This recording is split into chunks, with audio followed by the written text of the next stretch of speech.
'Twas the Night Before Christmas by Clement Clarke Moore, read in December of 2012 by Heather Erickson, for our family and for our good friends. Clement Clarke Moore wrote the poem 'Twas the Night Before Christmas, also called A Visit from St. Nicholas, in 1822. It is now the tradition in many American families to read the poem every Christmas Eve. The poem has redefined our image of Santa Claus. Prior to the creation of the story, St. Nicholas, the patron saint of children, had never been associated with a sleigh or with reindeer. Clement Moore was a reticent man, and it is believed that his family friend, Miss H. Butler, sent a copy of the poem to the New York Sentinel, who published it. The condition of publication was that the author was to remain anonymous. The first publication date was December 23, 1823, and it was an immediate success. It was not until 1844 that Clement Clarke Moore claimed ownership when the work was included in a book of his own poetry. 'Twas the night before Christmas.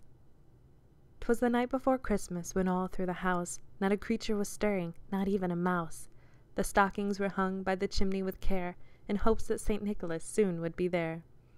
The children were nestled all snug in their beds, while visions of sugar plums danced in their heads.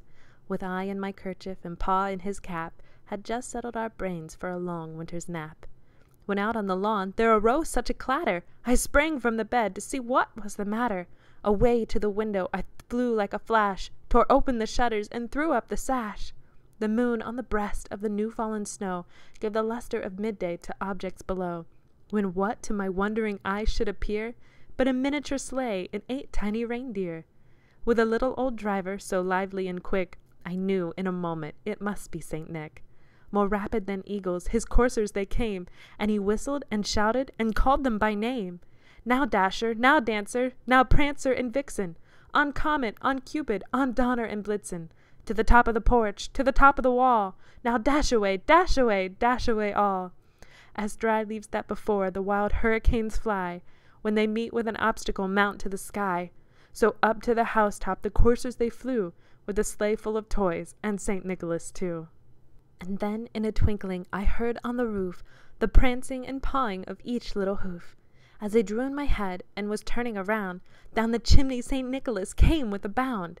He was dressed all in fur from his head to his foot, and his clothes were all tarnished with ashes and soot. A bundle of toys he had flung on his back, and he looked like a peddler just opening his pack. His eyes, how they twinkled, his dimples, how merry! His cheeks were like roses, his nose like a cherry.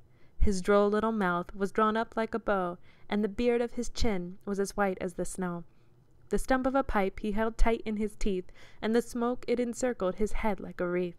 He had a broad face and a little round belly that shook when he laughed like a bowl full of jelly. He was chubby and plump, a right jolly old elf, and I laughed when I saw him in spite of myself. A wink of his eye and a twist of his head soon gave me to know I had nothing to dread. He spoke not a word, but went straight to his work, and he filled all the stockings, then turned with a jerk, and laying his finger aside of his nose, he gave a nod, and up the chimney he rose.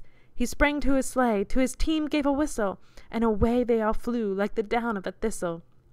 But I heard him exclaim, ere he drove out of sight, "Happy Christmas to all, and to all a good night." Merry Christmas from Andy, Heather, and Adelaide Erickson.